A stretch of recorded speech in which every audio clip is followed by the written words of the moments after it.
Welcome everyone to TownSquare Talk Show, Season 2, Episode 9. And do we have a juicy episode for you today, don't we, Pearl? Absolutely. Can't wait. We have two special guests today. Double the pleasure. Double the pleasure. I can't believe it's already September. And I was just thinking back of everything, of all the impactful episodes that we've had, being able to make a difference for women professionals and entrepreneurs, encouraging them, inspiring them, and enlightening them in everything that is business and professional living, health and wellness. So thank you. If you're here for the first time, we're so happy that you're joining us. You know, as the season comes to a close, diversity, equity, and inclusion, also known as DEI, remains top of mind for organizational leaders outside of the Human Resource Department in 2021. Today's workforce is one of the most diverse in our nation's history. On our show tonight, we bring two subject matter experts who will bring awareness of this particular topic.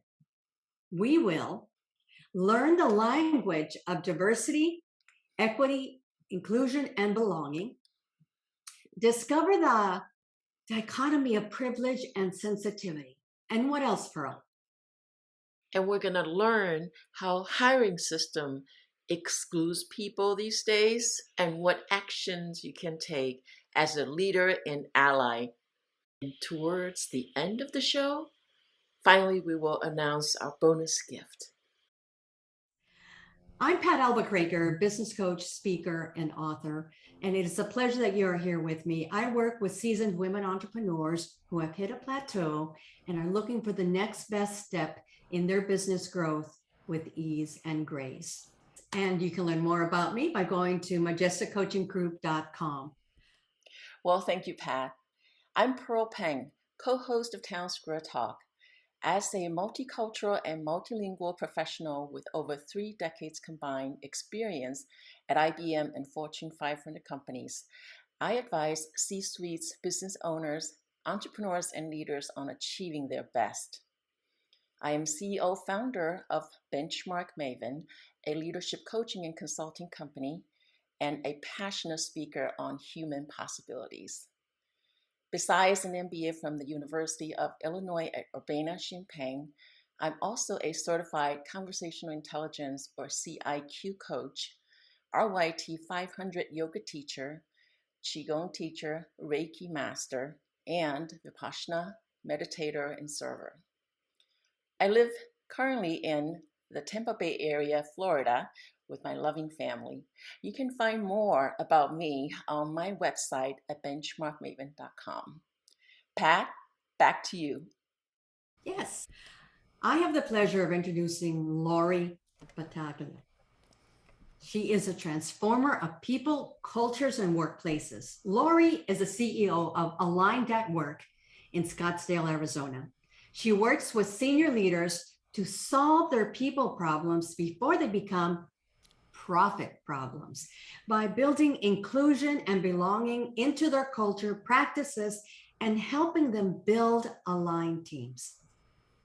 Laurie is a futurist and an advocate for human-centered workplaces. She is the creator of the design of Aligned for Life model, which combines the elements of vocation, relationships, finances, well-being, and spirit for an integrated life and work. She also created the Aligned Leader model for inclusive leadership. Laurie's 35-year career as a corporate leader spanned the smallest to the largest of investment and banking companies. She has an MS in organizational development and leadership from Philadelphia College of Osteopathic Medicine. Laurie is a mother, a stepmother, a grandmother, and a Reiki master teacher who lives in the Phoenix, Arizona area with her husband, Aunt Joseph, and her 2 cats, Gizmo and Cheddar. Welcome, Laurie. Thank you for having me. It's great to be here. Welcome, Laurie. And allow me to introduce our second guest, Ms. Tish Times. Tish is the founder and CEO of Tish Times Corporate Training. Tish uses a unique approach to networking in order to help companies increase employee engagement, develop brand ambassadors, and teach communication in the workplace. Tish also coaches entrepreneurs to amplify their business and increase profits with unparalleled networking strategies. Tish is a coach, professional facilitator, speaker, and author. She is a frequent speaker for professional associations and conferences regarding business development, workplace improvement, communication, confidence building, assertiveness in the workplace, anti-harassment, sexual harassment, diversity and inclusion, and a host of other issues. Because of Tish's expertise and skill, her workshops, one-on-one consultations, group facilitations, and individual performance coaching are not the typical packaged programs. Her ability to address free-flowing dialogue allows individuals and groups to grow past their own obstacles and develop tools for success. Welcome to TownSquare Talk, Tish. Tish, welcome, and we're so happy that you're with us, Tish. I'm so excited about digging into this topic. But first, Pearl and I always start our sessions with a moment of gratitude. So we're going to invite Laurie and Tish to show to really share a moment of gratitude with all of us, and then Pearl and I will follow. So Laurie, what are you grateful for today? Wow. Grateful for the gift of time. I'm jamming everything into this week so that I can have the gift of time off next week. Nice. And I'm really hoping to get some downtime and restore myself and be able to have some reflection. Thank you. Thank you so much. Appreciate that. I can relate to that. And Tish, how about you? I am grateful for so many things, but I'll specifically say safety. And I say that because I have a very dear friend who had a car accident that could have been really, really bad last night and made it out without a scratch.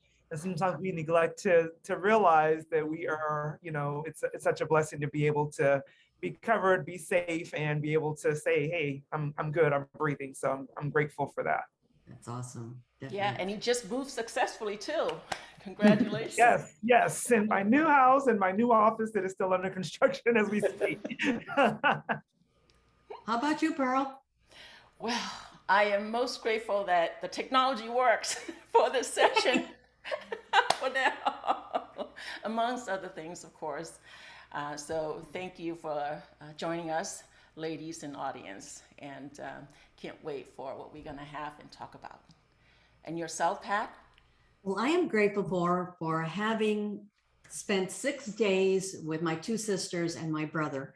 My brother-in-law, they came in from El Paso last week, and we've just been playing tourists in the city of Fort Worth and Grapevine, and it's been so much fun just spending time with them and enjoying nature. Today we went to the botanical gardens and just really enjoyed the peace and quiet and connecting with nature was just really, it made our day.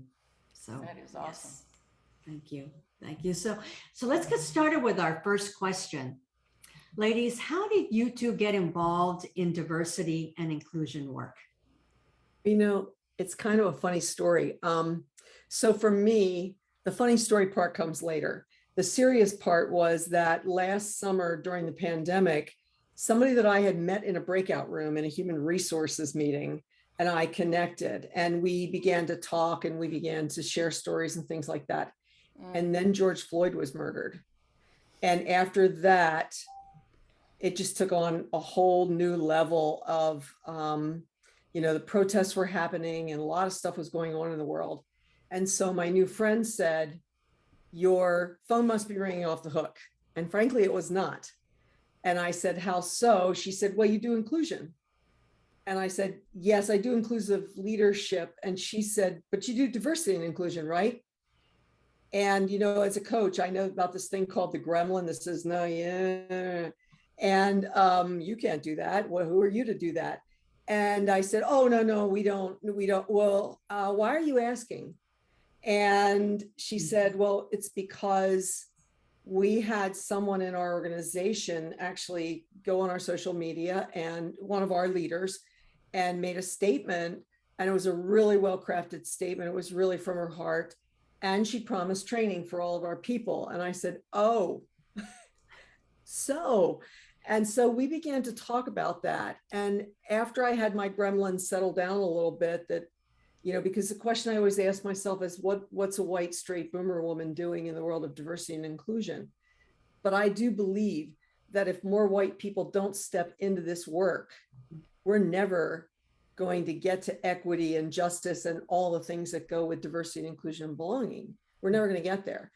So I began to have this conversation, and she and I began to talk about who could partner. And I said, I already got that figured out.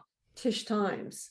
So Tish, do you want to tell about the project that we were working on for years? Yes. And so, for a few years now, several years, Laurie and I have been working with a national organization that we're both a member of.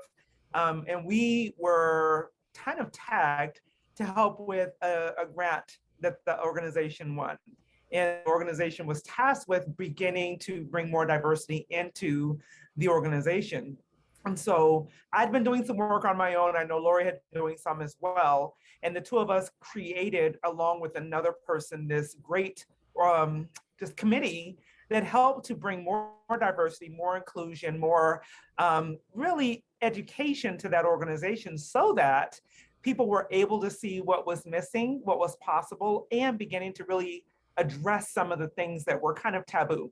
No one was talking about why there was not a lot of diversity. No one was talking about their experiences that they had had. And I personally had a bad experience. And so I was excited to be a part of that committee, so that we could now begin to talk about it and know that if I had the experience, others had as well.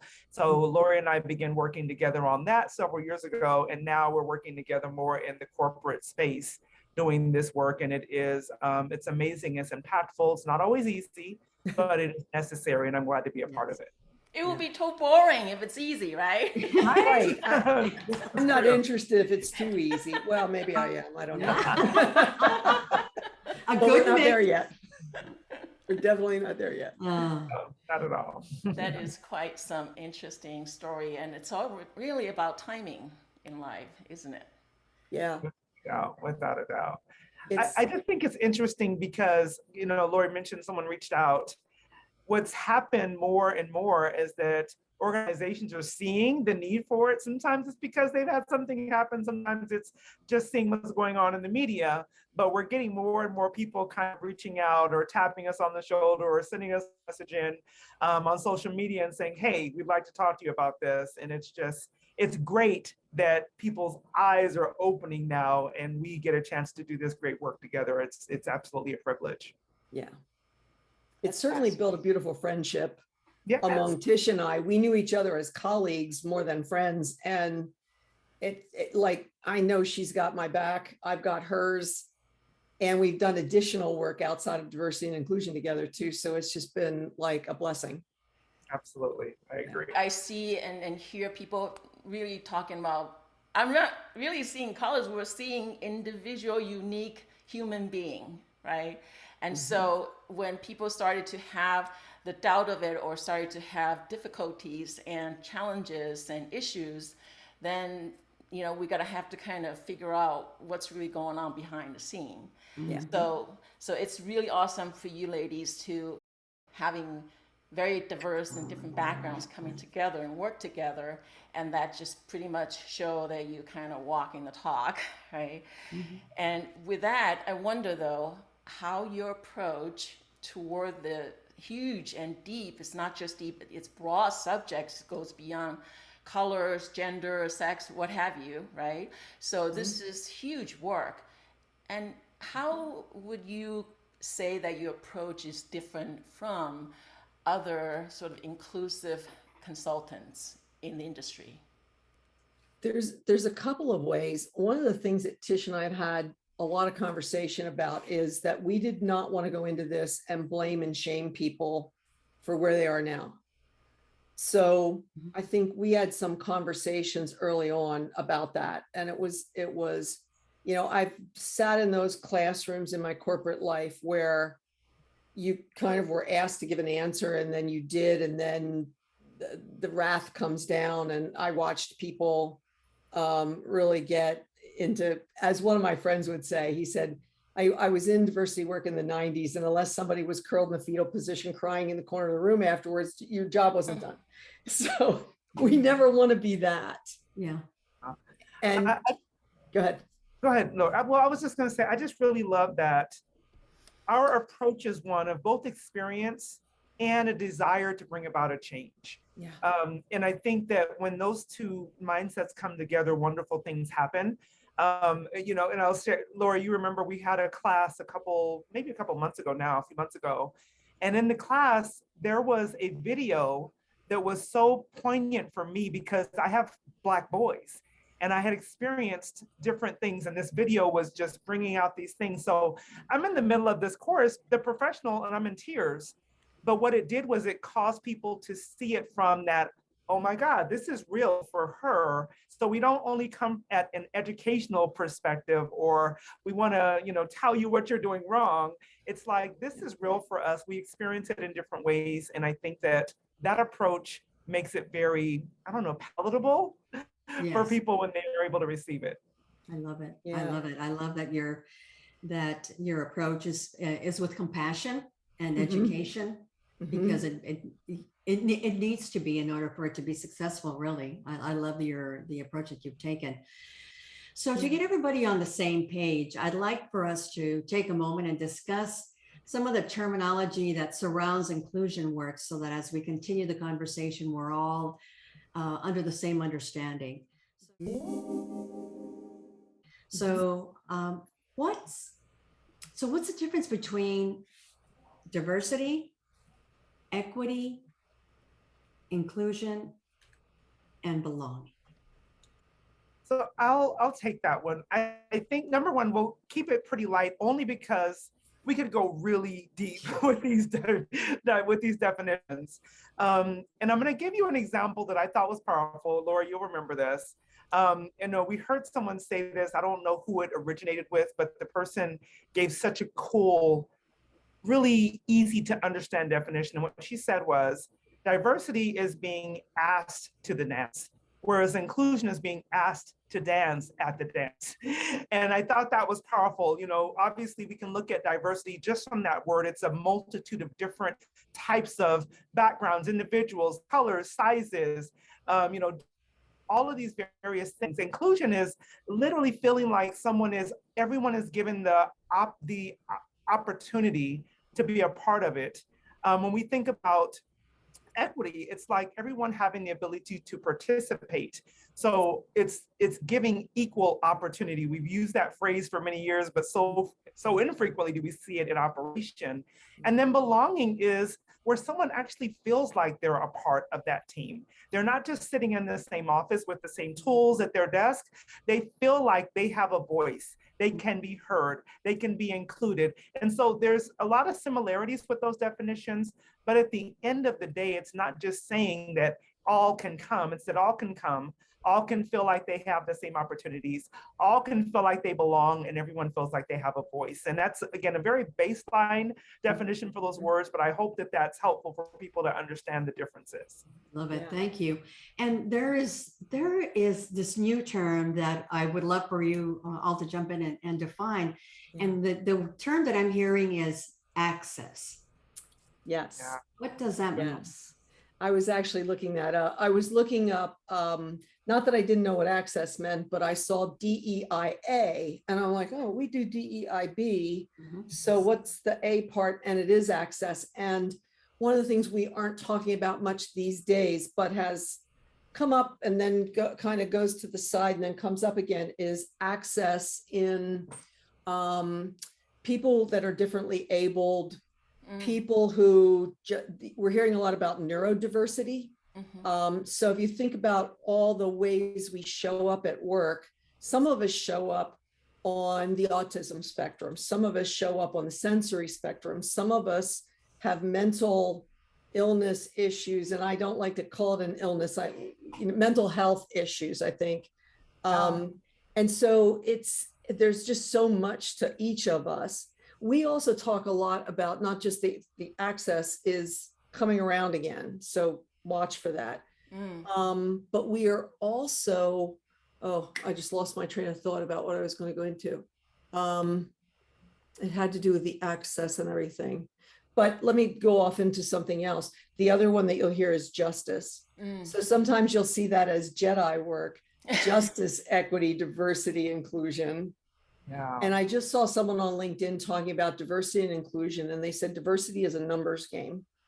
It is, do people look the same, sound the same, different religion, genders, do they all look the same?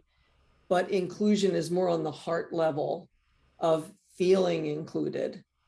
Yeah. And so we really want to be cognizant of the different terms that are out there. We could throw a few more at you too. Microaggressions, white privilege, all those kinds of things.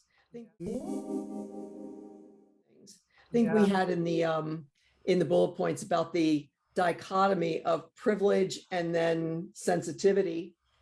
And so when in our classroom, when it comes up about white privilege, of course, I take that one, and white fragility is another one. And one of the things that we talk about a lot is that there are systems at play. And if the system is benefiting you, you don't see the system.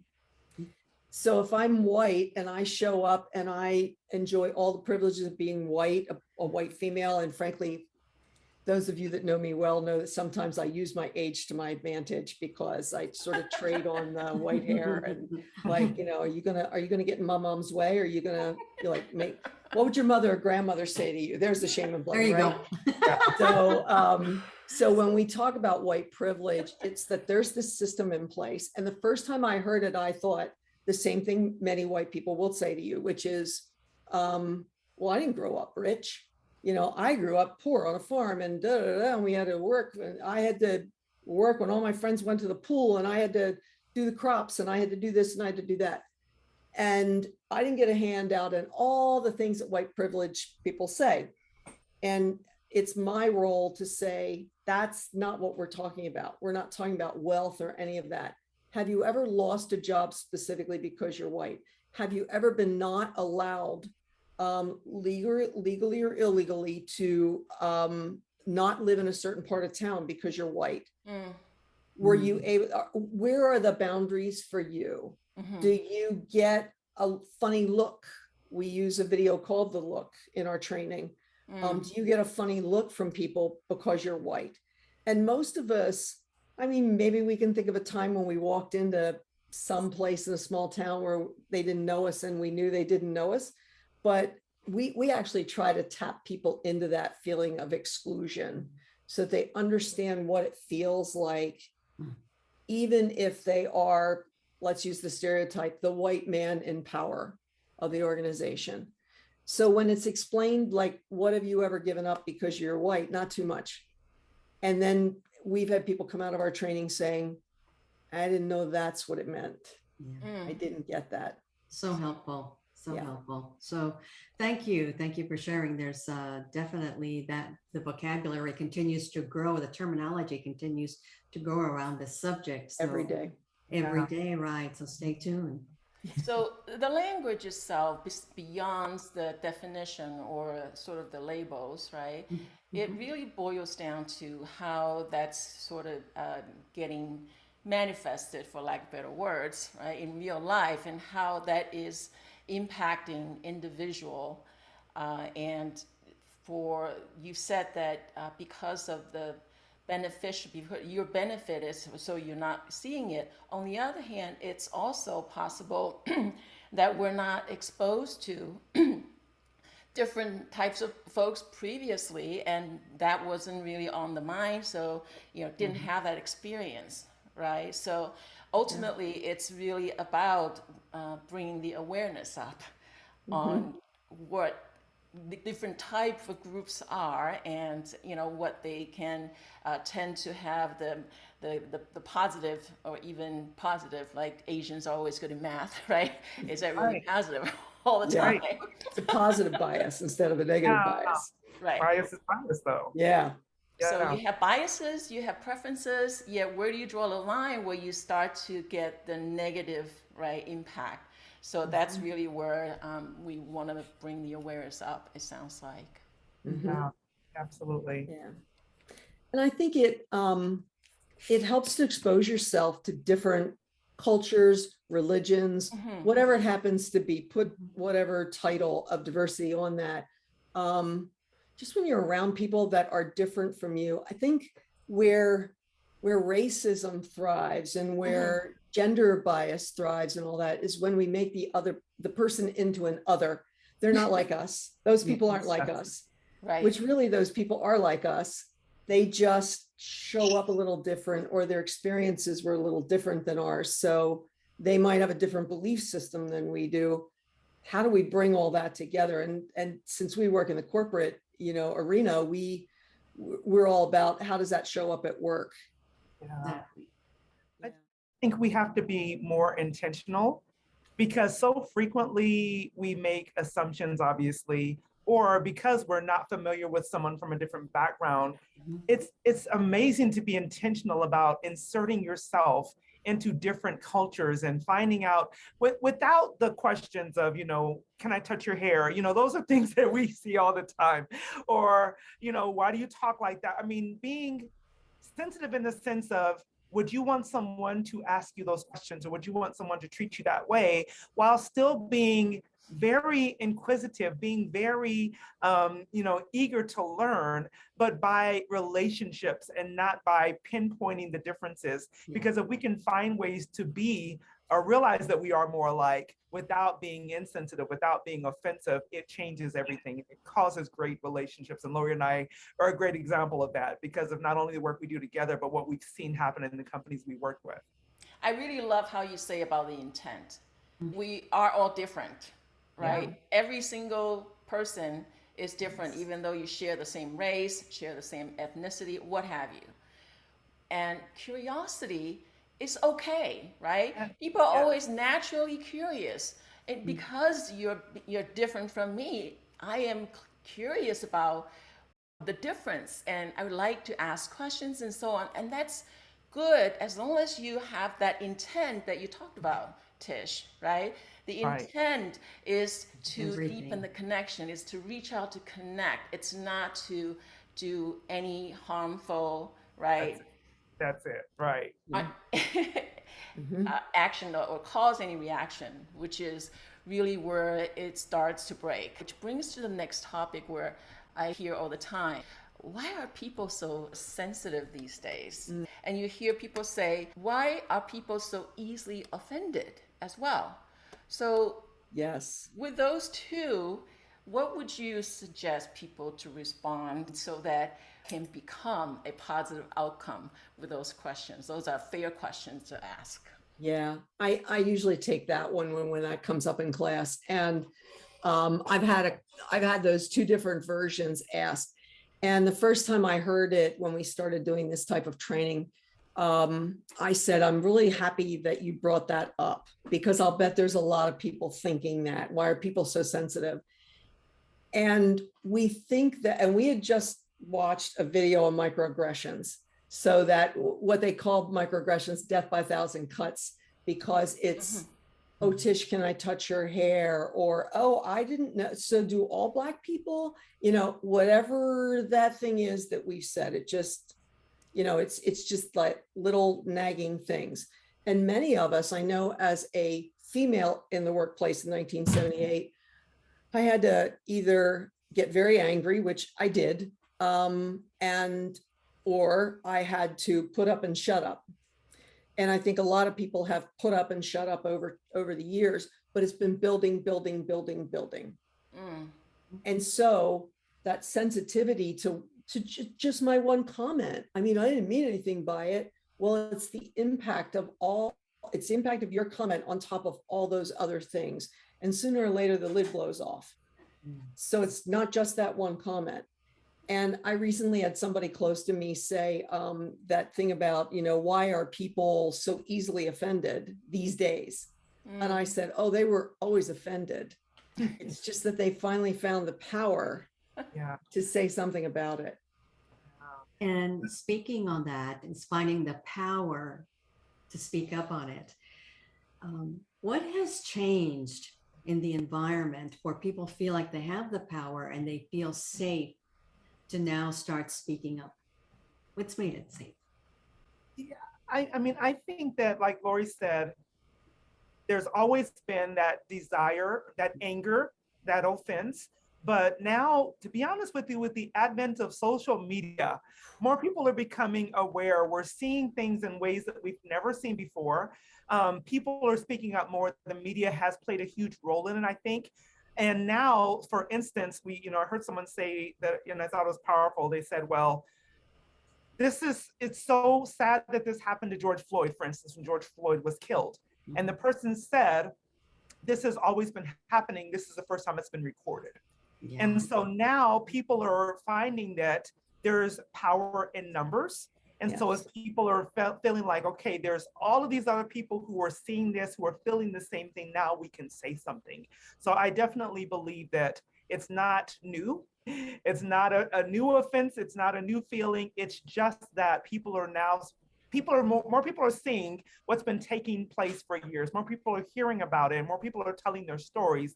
And I believe that power comes from, in all honesty, what people are seeing collectively instead of individually now. Safety in numbers, kind of. I've noticed too that LinkedIn took a turn a little while back. And so LinkedIn, we don't discuss politics, religion, or anything like that. We don't talk about that stuff at work. Well, we do talk about that stuff at work now. And that puts a lot of pressure on leaders. We'll come back to that. But that puts a heck of a lot of pressure on leaders who have no idea what just happened in the world around them. Like there's just this, what is going on? And many things came together at one time.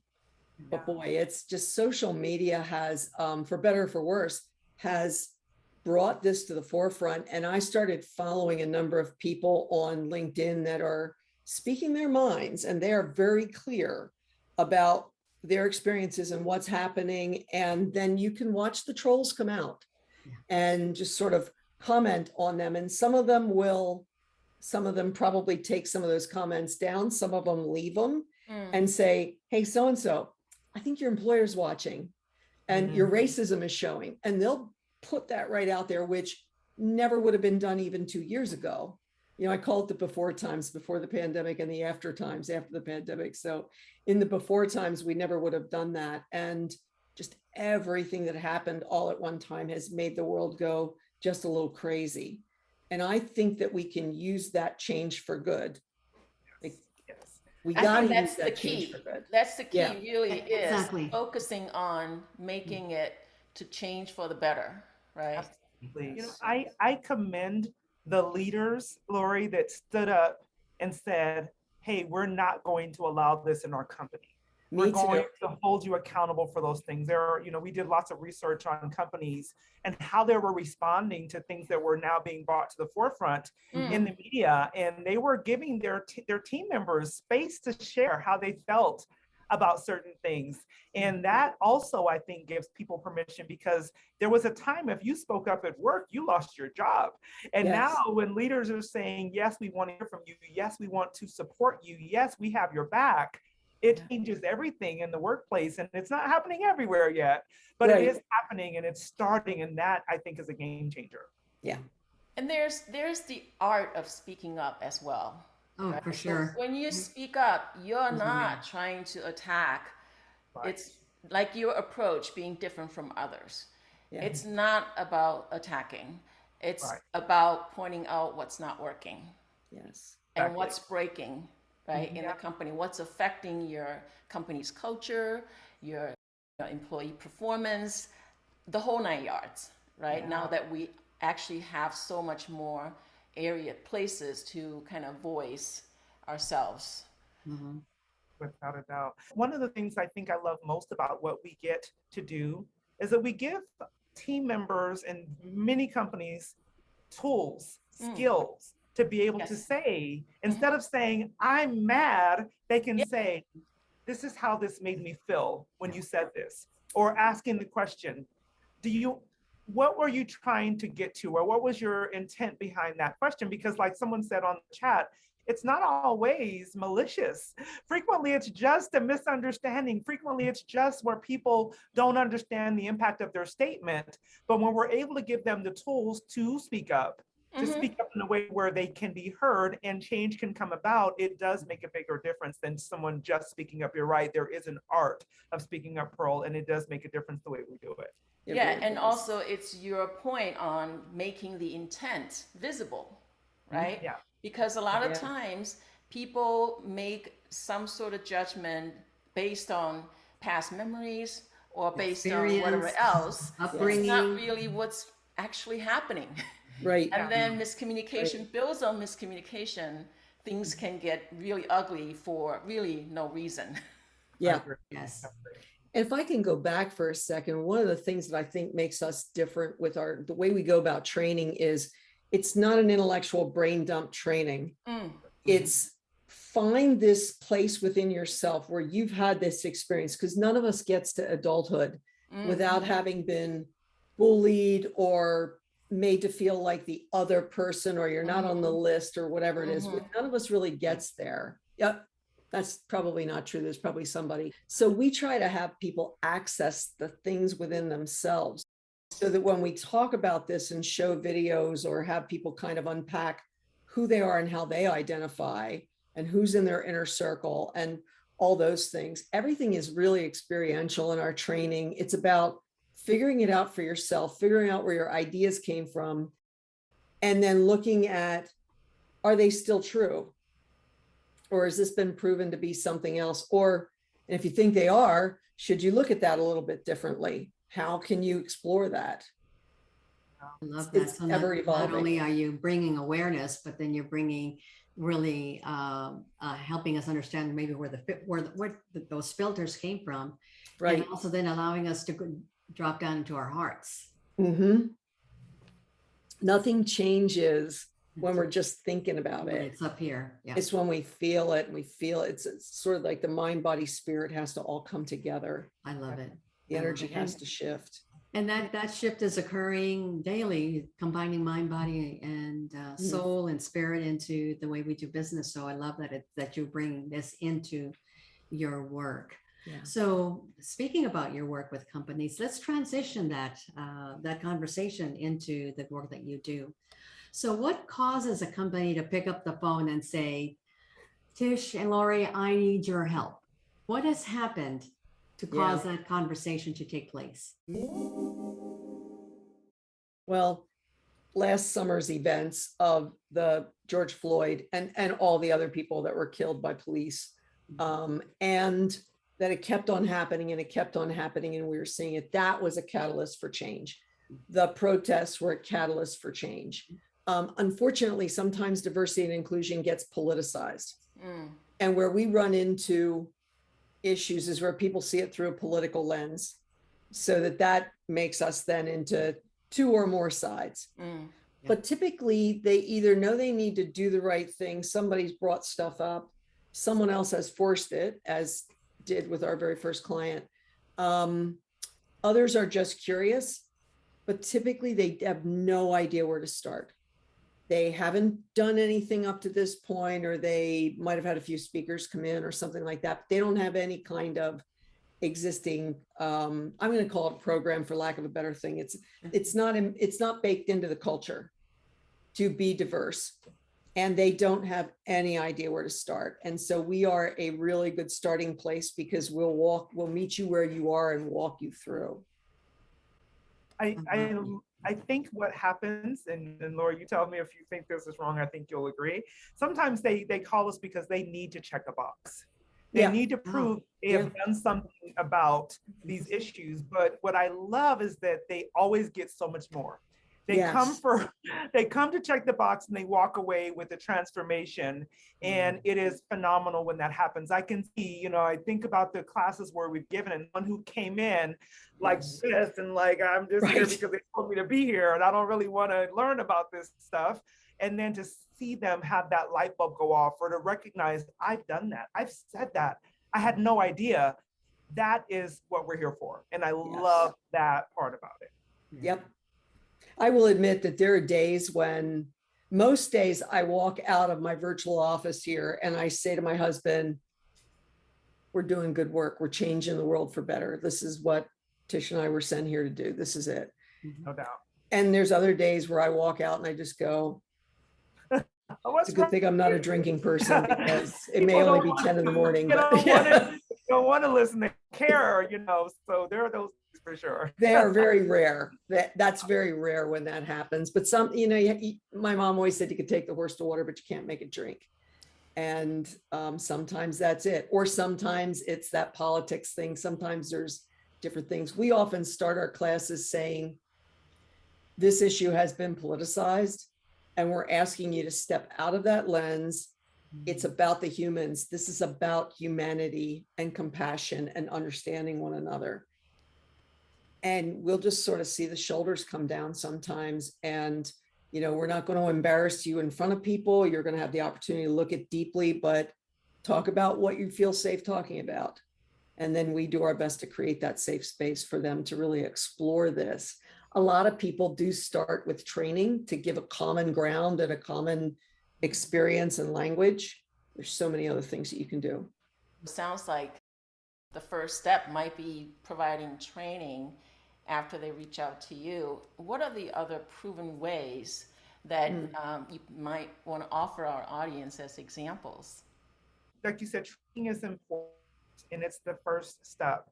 But if there is nothing in place to help to cement, to solidify what we begin, if there are no systems put in place, no opportunities for these conversations to continue, we're all human, and humans go back to what's most comfortable for them. Yeah. And so I think that creating those environments is important beyond the training time, because we only get so much time with them. Sometimes we get an hour, sometimes we get a few hours, but the likelihood is they're going to at some point have to put those systems in place on their own to continue these conversations. Yeah. Some of the things that we've seen people do that really work, that makes it stick. We go in and we analyze. So we start with a discovery process that goes in and says, where are you now? Where do you want to be? Is there a way that we can measure your progress toward that goal? And some places are really reluctant to do that. They don't want to measure it. Usually we're doing our best behind the scenes. So in general, our clients, for whatever reason, have often just done their own employee survey. So we have some results to start with. And then we'll ask them to do that again at the end. We also measure understanding and awareness before and after each class, like at the beginning and then at the end. Where do we come to? And we keep those records. But other things that people can do in random order, they can do periodic surveys. They can do focus groups, but they need to have a facilitator in there who really is open to whatever happens rather than trying to, funnel down a path. We always start with a strategy session with senior leaders to make sure they're clear on what their vision is, and they get clear as they go along. If it's a company that has not ventured down this path before, they're going to think they know, and then they're going to learn things and stuff, becomes more clear as you go on. But we start with strategy. Many of our clients like to do diversity councils, and, the people that give the advice, and where we see it make the most difference. Two things make a big difference: buy-in of the CEO and down through senior leadership. When that CEO thing is missing, you can get so far, you can get there, kind of. But there's always something missing when it's not part of the talk of the CEO. So that becomes very important. And to have it embedded in the organization, and that when people come forward, it really makes a difference. That's a game changer as well. Leadership coaching, HR policy review, succession planning, it has to cascade out into the organization in so many ways, and then get really embedded in the language and the culture over time. Oh, money makes a difference. So I said CEO. And then the other thing is, a lot of times we have these employee resource groups or affinity groups or whatever you want to call them, and they have no budget to speak of, and they're supposed to go out and make change with no money. And that just does not cut it. So we're starting to see more talk about that on social media too. Interesting. I Yeah. will add very quickly that they have to be open, because so frequently people come to us and they say, we want you to talk about these things, stay in this box, don't use these words, don't talk about that, and don't touch these buttons. And when people want that, I think we've had to kind of say, no, we're not interested in some cases, because Yeah. if we can't really attack the things that need to be attacked, talk about things that need to be talked about, then it really is just checking a box. So I think they have to be open to what's possible and open to that change. Yeah. So there's really an upfront discussion that you need to have with those who, those who have brought you in, even before you go down that path. Yeah. Yeah. This is how open and honest are you willing to be, and how open and honest are you willing to support the change?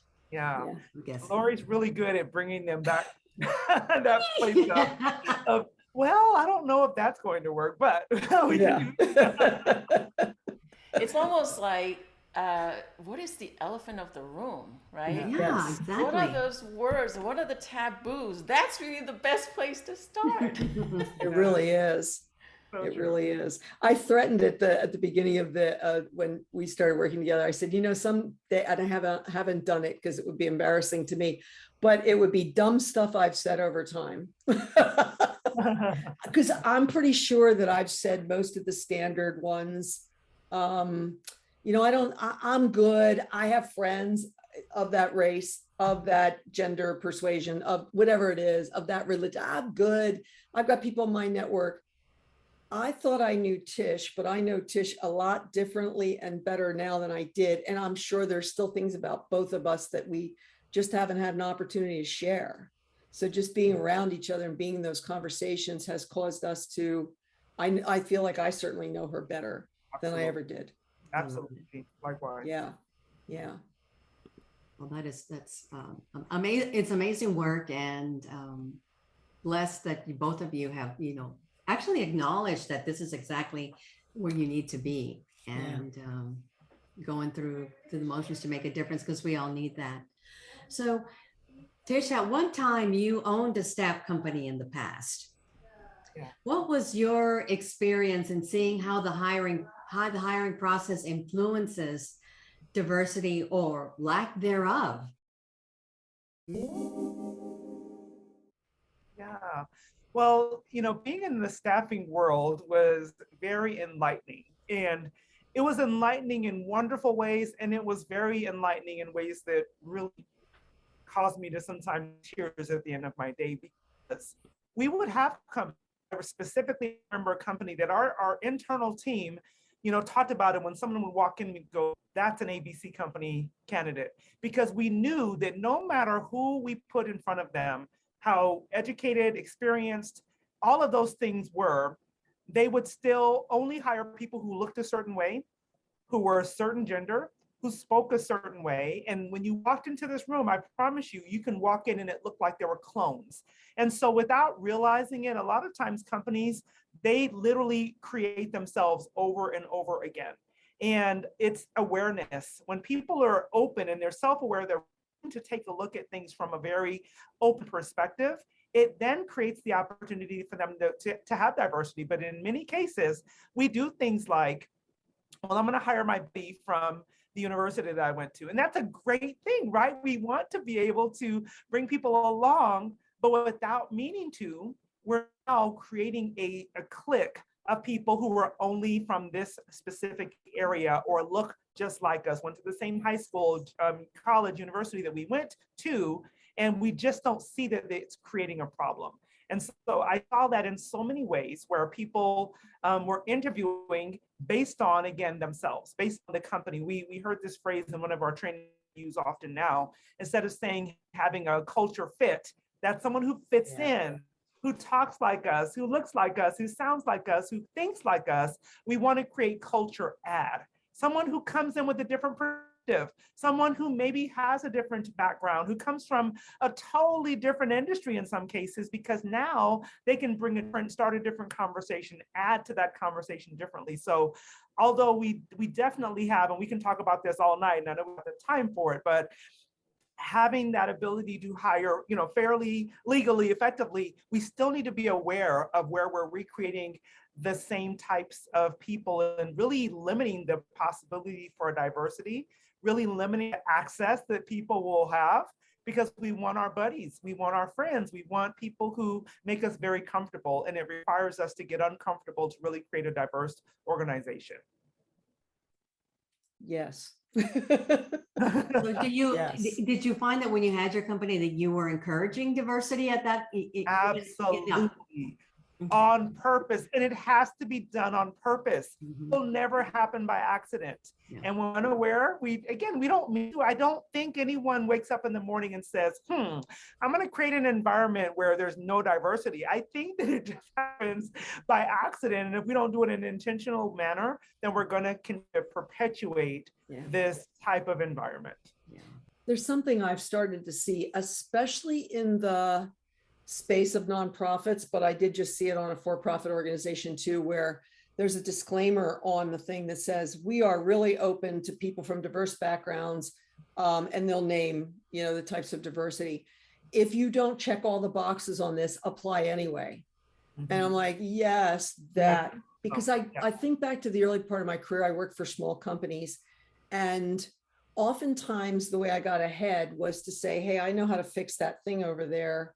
Actually, I started out saying, you should fix that thing over there. And then I learned that if I was going to complain, I was going to be the one fixing it.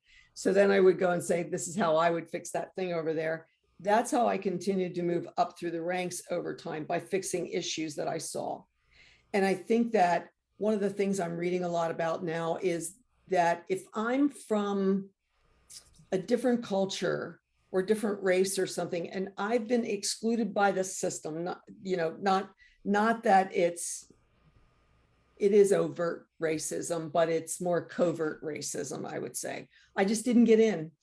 Maybe I just didn't have that right degree from that right place, where I just didn't get in. So when now that means that there's not enough people in those upper ranks where they would have been, had they been allowed access to that early on, and the equity thing was in there. So we need to look at people differently and stop this nonsense of, 20 things that you have to check every box before I'll even see you. Because people are smart and they figure it out a lot of times. And just because they haven't done it doesn't mean they can't do it. Without a doubt. So we need to really source and hire very differently than we do. Absolutely. And again, that's one of those things I literally could talk about all night. So Yes, I'll stop there, but there's work to be done in that area for sure. Yeah. So let people know how they can get a hold of you. Okay. So they can get a hold of us. I think we have our contact information coming up. The website is www.alignedatwork.com. Mm-hmm. My email is Laurie@alignedatwork.com, and our number at work is 602-888-0975. And thank you for putting that up there, because every once in a while I blank on those numbers in the middle of it, because I don't call myself very often. Everything on there is completely the same for me, except for my email is ttimes@alignedatwork.com. Mm-hmm. Awesome. You actually have a free gift as well. So how would they access the resources and the gift, and really, take advantage of all your wonderful depth of knowledge? So Pearl, I'm hoping that you have the short link that people can do, but what we're giving away is this list of 10 tips to build an inclusive culture. And then we have a number of other resources. I want to pull this glossary that I saw recently that a company has put together. That's a glossary of terms. Just know that it's ever evolving and changing. I'm sure they're updating it all the time. And if you're looking for any training resources or anything like that, give us a call or email us, and we're happy to talk about what your needs are, how we can meet you where you are, and help you out with that. So wonderful. So attendees, listeners, please take advantage of the free gifts and resources that are available. Both Pearl and I also have resources available as well on my website at majesticcoachinggroup.com/self-care habits for women who are looking for self-care habits. That's majesticcoachinggroup.com/self-care habits. Well, CEOs CEOs and executive leaders, if you like proven and innovative ways and tips on building high engaging and high performing teams that boost your bottom line both locally and globally, I do have a couple of free gifts for you. Visit linktree/Pearl Peng and check them out yourself. It's linktr.ee/PERLPENG. And as always, feel free to schedule a free chat with me about your top of the mind issues or challenges at bit.ly/chat with Pearl. That is bit.ly/chatwithperl. Now, audience and listeners, I do hope you take advantage of all of these free gifts that we're offering to you on today's TownSquare Talk show.